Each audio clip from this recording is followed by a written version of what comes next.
좋으신 우리 주님의 은혜가 이 새벽에도 우리 모두와 함께하기를 소망합니다. 오늘 함께 읽은 본문 말씀은 앞선 장과는 다른 연대에 일어난 이야기를 전하고 있습니다.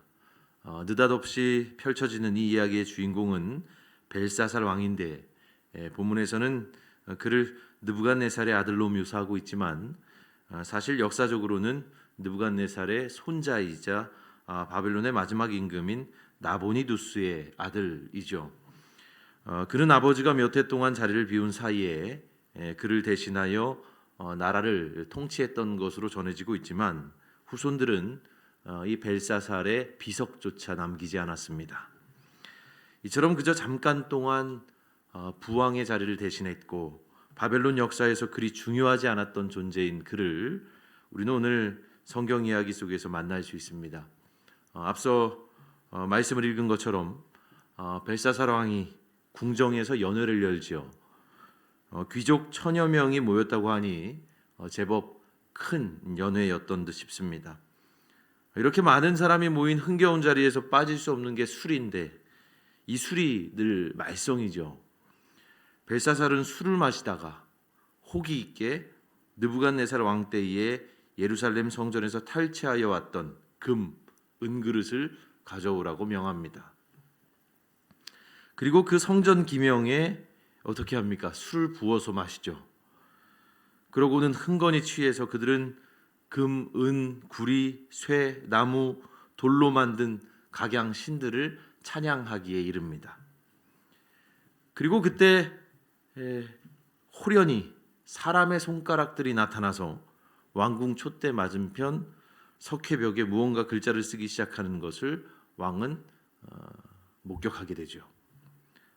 성경은 이때 벨사살 왕의 반응을 그 호련히 나타난 사람의 손가락들을 바라보는 그 벨사살 왕의 반응을 비교적 자세히 묘사해주고 있는데 우리 생명의 삶에 실린 우리말 성경은 이렇게 전합니다. 6절 말씀을 이렇게 전하고 있는데요. 왕은 즐거워하던 얼굴색이 창백해지고 마음이 두렵고 고통스러웠으며 다리에 힘이 빠져 후들거리고 무릎이 부딪히도록 벌벌 떨었습니다. 여러분 이 모습이 상상이 되시죠? 불과 조금 전까지만 해도 1000명의 귀족들 앞에서 아주 호기롭게 예루살렘 성전 기명에 술을 부어 마시던 그가 이제 남부끄러운 줄도 모르고 벌벌 떨고 있습니다. 자신이 마치 세상 가장 높은 곳에 서 있는 우월자처럼 행동하던 사람이 호련히 눈앞에 펼쳐진 그 신비로운 광경에 압도되어서 두 무릎이 서로 부딪히도록 벌벌 떨고 있었다. 이렇게 말씀이 전하고 있는 거죠. 이러한 벨사살 왕의 반응을 압축적으로 표현해 주는 단어가 하나 있습니다. 바로 누미노제라는 말인데요. 이 말은 20세기 초반에 독일의 종교학자인 루돌프 오토가 그의 아주 심오한 책인 성과 속이라는 책에서 말했던 개념입니다. 누미노제란 한마디로 초자연적인 존재 앞에서 피조물이 느끼는 몸 떨리는 신비를 말하는 단어입니다. 그러니까 말하자면 우리 앞에 펼쳐지는 어떤 신비한 현상 앞에서 인간은 어떤 압도적인 존재를 느끼고 놀라고 또 전율하거든요. 벨사살 왕이 궁정벽에 호련히 나타났던 그 손가락을 보고 느꼈던 것은 아마 그런 것이 아니었을까, 몸 떨리는 신비 아니었을까 생각을 해봅니다. 여러분도 누미노제, 즉 형언할 수 없는 신비 앞에서 전율했던 그런 경험들이 있으실지 모르겠습니다. 모르긴 몰라도 그간 걸어오신 여러분들의 그 신앙의 여정 속에서 말로는 쉽게 설명할 수 없는 신비로운 일들을 마주하고 또 그로 인해서 어떤 두려움의 감정이라든가 경외의 감정에 사로잡혔던 일들이 저마다 있지 않으실까 싶습니다. 그렇다면 여러분 그때에 뭘 느끼셨습니까? 초월적인 신비 앞에서 압도되어서 여러분 그렇게 경외의 감정을 느꼈을 때 그저 두려움 그것으로 끝이었습니까? 그때 여러분 어떤 생각이 드셨습니까? 내가 이리도 작구나. 하나님이 이리도 크시구나. 우리 인간의 머리로는 쉬 예측할 수 없고 또 헤아릴 수도 없는 하나님의 신비로운 역사가 있구나. 혹시 이런 생각을 하지는 않으셨습니까? 그저 어떤 초자연적인 현상을 말씀드리는 게 아니죠. 마치 무리를 걷는 것 같은 그저 초자연적인 그런 신비로운 현상 말고요. 우리 일상 속에서도 은밀하게 그리고 세밀하게 간섭하시는, 우리가 도무지 계측할 수 없는 방식으로 역사하시는 하나님의 신비가 있습니다. 그 앞에서 진정 우리가 깨달아야 할 것이 있다면 바로 그런 거죠. 아, 내가 이렇게 작구나. 그리고 그분은 이렇게 크시구나. 이런 겁니다.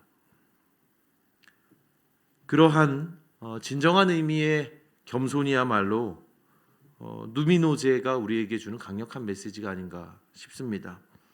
여러분 잘 생각해 보십시오. 우리 안에도 벨사살이 있습니다. 우리 안에도 벨사살이 있습니다. 벨사살이라는 인물이 상징적으로 보여주고 있는 그 허영과 사치와 오만이 우리 안에도 얼마든지 있습니다.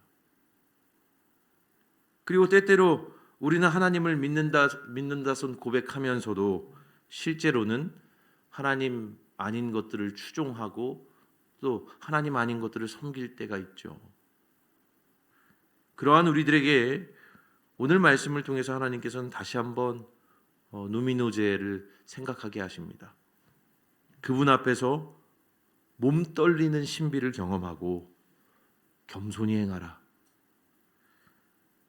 여러분, 하나님께서 바로 오늘 말씀 속에서 벨사살을 통해서 보여주시는 그 메시지가 바로 그런 것 아닌가. 그분의 크심 앞에 압도되어 겸손해지는 것, 그분의 신비로운 일들 앞에서 우리를 바짝 낮추고 하나님의 크심을 인정하는 것, 이것이야말로 오늘 말씀을 통해서 우리에게 주시는 아주 중요한 메시지가 아닌가 싶습니다. 여러분, 오늘 여러분들의 삶 속에서 은밀하게 행하시는 주님의 역사가 있습니다.